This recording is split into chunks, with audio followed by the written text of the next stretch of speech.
Hey there, everybody. Tyler Merren here, 5-time Paralympian, 2-time medalist for the men's USA Goalball team. I first started playing goalball in May of 1999 at a sports education camp for blind youth that's held annually at Western Michigan University. And I was 15 years old, and I was very, very new to the world of blindness. I came to this sports camp, and they taught us how to adapt all different sports: wrestling and track and field, judo, swimming. Goalball was one of the sports that they taught us, and from the first moment that I stepped on the court, I put that blindfold on. They showed me what to do, and uh, one of my very first games ever, I played with John Kusku, who would become one of my best friends and a teammate for many years. We got done with the game, and he came up to me and said, "Hey, have you ever played this before?" And I said, "No, this is my first time." And he said, "Well, you're pretty good at it, and I think they're going to want to take you on the team that goes to Florida to compete at the junior nationals." I was in Michigan at the time and had never left the state. I thought, wow, that's a long way to go to play this sport. And it was just an amazing experience, though. I right away got plugged into the youth team and pretty quickly got involved with playing in the adult league, and through a lot of great mentors, great programs that were pretty close to me, support from my parents and my family. I dug in deep to the sport and haven't looked back. I think the point that I realized that I was really going somewhere with this game, um, there were clues along the way. I grew up in a family of athletes, and so I was always active, and I'd like to think a pretty good athlete overall. And so when I first started getting involved with the sport, I think there were several of the coaches, like especially in the Michigan program, and mentors, peers who recognized some potential. And I was at like a demonstration for the sport, and I was throwing the ball around with my brother. And my dad said he was talking with one of the ladies who worked with the teams, and she said he's going to be on the USA team someday. And my dad still remembers that. He was so proud at that moment. And I don't almost just been introduced to the sport, so I really didn't go into it with this like I'm going to the Paralympics kind of idea. Like, I was introduced to the game, and it was really fun. I was like, I want to keep doing this, and so I kept getting invited to things, and kept trying to get better and better at it, and until eventually got invited to my first training camp in Colorado Springs in 2001. It was early 2001, January, February, somewhere in that time frame, and made the team. Kind of serendipitous. Some of the guys after the Sydney Games in 2000 had retired. They were looking for some young blood, and I just happened to be there at the right time in the right place, and competed in my first tournament for the USA team in May of 2001 at the Pan American Games. So getting into it was almost like a windfall for me. I just kind of like fell into it, and it was a pretty amazing experience. I think the first time I was selected to go to the Paralympics, it was um, it was really exciting because I was in a place at that moment where I didn't have a lot of doubts that I would be chosen to be on the team, because I was part of a core group of guys that were really pushing to make the team better, and doing so much work. We had some really great athletes, some guys that had been around on the team for a while, some new athletes that had come up, and we were just scrapping and fighting to make ourselves better. And we started to be successful. We had a coach who had come in, John Bakos, who was a former collegiate basketball coach.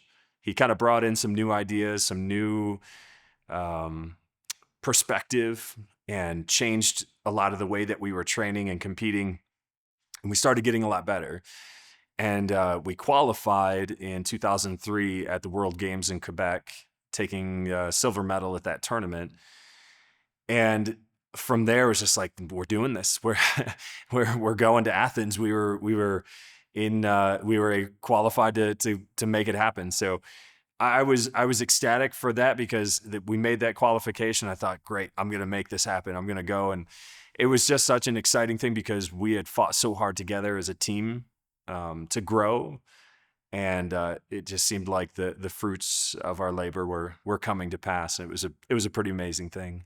Athens was something else. I get the question a lot, like what was your favorite Paralympic Games? And it's hard to answer that question because every one of them was special in different ways. Athens being my first, the guys that we had there were we were just such a close team. We had some really great experiences where on the court and off the court, we just had a lot of fun. It was all new, it was novel, it was exciting, and I think though that if I had to just pick one thing, we lost our semifinal match to Denmark. They ended up winning the gold medal, and so we went to the bronze medal match. We were down at halftime of that game. We had a couple of injuries to players who were key players and didn't end up playing in that game. And slowly we were able to start fighting back and bringing the score back. And we tied it up with a few minutes left in the game, and kind of movie script style, the Canadian team threw a penalty with 17 seconds left in the game. And I scored the winning shot for us to take the gold, or to take the bronze medal. And got to carry the flag around, and my dad was in the stands, and I think I jumped about a mile off the ground when that buzzer rang. So it was just such a cool moment in my life, and one that I'll never forget. And I'm so thankful to my teammates who I actually still have contact with. That team was very special to me. What I learned in Athens that helped me prepare for all future games was that it's a lot of pressure, but it's also a game, and it's fun, and it's supposed to be fun. You know, it's kind of an elusive thing. It's a little paradoxical that we strive day after day for this thing called perfection in sport, and very rarely has anybody ever achieved such a thing. And so you go into these things knowing that there will be mistakes, knowing that you will fail in some ways and succeed in hopefully many others. So I learned from that things are going to happen, but that shouldn't diminish the love that you have for the game, and the recognition of the opportunity that you have, the blessing that you have to be there, to put on that jersey, to wear the stars and stripes, and to represent your country walking into that stadium. And I carried that with me through all the rest of my career. The 2008 Beijing Games were very special to me, but also a kind of a painful memory, because that was my first taste of a heavier defeat than I would have wanted. Athens, we won a medal. And though it wasn't a gold medal, it was a medal, and that was something very celebrated. We were very excited about that. And we ended up fourth place in Beijing. And it was a heartbreaker in a lot of ways. And the Chinese team had really brought a new version of goalball to the international stage, a three-dimensional version of it. Up into this point, goalball was really about how smooth and hard you could throw the ball, the angles and speed at which you could move. China had brought out that kind of three-dimensional hopping, bouncing throw, and it changed the game in so many ways. And so, one thing that I had learned from the Beijing Games was that preparing yourself for what is, as opposed to going along the same tracks of what has been, is super crucial. You really can't look back. You always have to look forward. And very quickly after that tournament, we adapted and learned this style and implemented it, and brought the team back around. And so there was a lot of lessons to be learned, and it was special for that reason, among others. The transition from 2008 to 2012 was I think more of a transition of an elevation of goalball around the world, right? And especially here in the Americas. So for many years, it was the U.S. and Canada were the two dominant teams, and that was it. And what we started to see in 2012 was Brazil coming up the ranks and other teams getting better across the world, and you saw kind of this spread of talent across the spectrum. The sport got faster. The sport got more powerful, and that really elevated the sport in my mind, and again forced us as a team to kind of grow and evolve as the game progressed. And so in 2012, not qualifying for the London Games and missing that spot by missing that qualification by one spot each time was very heartbreaking. But it also made us again turn inward and say, okay, what do we need to do to make ourselves competitive again? And pretty quickly we turned it around and were able to qualify for the Rio 2016 Games in the 2014 World Championships. I think by the time kind of late 2012, 2016 rolled around, I was really starting to come into my own as a leader, and we had some very, very good goalball players, very good leaders on the team. Joe Hamilton, John Kusku, Matt Simpson, these guys who were very experienced and brought a lot of cerebral force to our team, and it was great. So what I found myself doing as we went towards 2016 was being a leader in the way that I conducted myself and being a leader in the way that I produced on the goalball court. I wasn't always the most vocal person. I would speak up, I would give my opinion, but I stepped on the court and I did, as opposed to just talking the talk.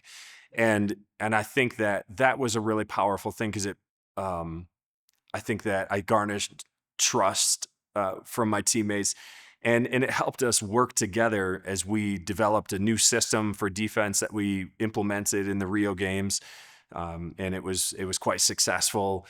It helped us to find our stride, and it really changed the way we approached the 2016 Games. I think the thing that I remember most about playing Brazil in the semifinals was how we just had to approach it from a one ball at a time standpoint. And I think a lot of teams try to do that. We still try to do that, just one block at a time, one throw at a time. But that moment, I think it just clicked very well for us. Brazil is an incredibly good goalball team. They had been for a number of years. They continue to be so now. And in that moment, we just took them one shot at a time, one block at a time, one move at a time. And through the span of the game, I think Brazil realized that their typical ability to just overmatch a team wasn't working, and they continued to push harder and push harder. And it was the last 3 or 4 minutes that they just imploded and ended up with one penalty after another, until the final score ended up being 10-1, which is a pretty major upset. I don't think they've had an upset since like that before or since. They've been beaten a few times, but it was far beyond the typical measure for them. And I just remember finishing that game thinking, I don't know how that just happened. I mean, I believed in our team. I believed in what we had, but it was just, everything seemed to line up just right. And it was pretty incredible. Getting interviewed after the games, Brazilian national TV, and being with the guys and the celebrations was something very special. Yeah, 12 years between winning medals is a pretty good chunk of time. And yet, I guess maybe like in some ways it didn't shake me or surprise me. It's not something I approved of, but the Paralympics, the Olympics come around once every 4 years. Obviously winter games, summer games are offset, but every 4 years for those games. And it's the best in the world. It's the best that the world has to offer in your discipline. And so for us, for me to have been part of teams that had taken 2 of those medals in 5 of the games that I've been part of, I find that to be amazing, and I count myself very, very blessed and fortunate to have been able to do that. I believe in my guys that are competing right now. I think that the USA has a tremendous amount of talent that's here, and more talent that we will be able to collect when we look towards LA and future tournaments. I think there are more medals in store for the USA team, but I'm so thankful to have been able to capture a few of them with my guys. 2020 was a strange set of games, and it was strange. Not anything to do with the host nation. Japan did a wonderful job hosting those games. The experience was incredible. I think that our mentality going in was just get to the court, just get to the game, just get to the competition, and just get things going. Get on the court, make our throws, make our blocks, and it was a strange experience for me in multiple ways. Not only because of that, kind of pandemic overshadowing the experience, which I was thankful that I had multiple experiences prior to this. I felt for the guys that it was like their first time. Everybody enjoyed it, but I thought, man, this experience seems muted to me when there's so much more that they could have had from that. But it was something that impacted everybody, and then getting injured in those games was a really hard thing for me to handle. We came out in our first game against Brazil and beat them by a score of 8-6. Brazil would go on to win the gold medal, but I sprained my left shoulder in that game and couldn't compete any further. And that was a really hard moment. It was a very, very difficult trek for the team after that, as everybody tried to catch their footing. And I did my best to be there and be positive for my guys and to encourage them and to do what I could. But that was a pretty humbling experience for me. Over the years, all of the competitions that I've been part of, again, I can't say how blessed I am to have done it. Goalball is pretty painful sometimes, though. So there were definitely times where I took some time off from the team and stepped back. And, after 2020, I thought, man, I've been doing this for 16 years. I really, or longer even, actually started in 2001. So I really thought, I should step back away from this. I wanted to be there to help my team, to bring them up and to help share my experience, but to also give opportunities to others as well. And I found myself trying to stand in both worlds with one foot in the door and one foot not.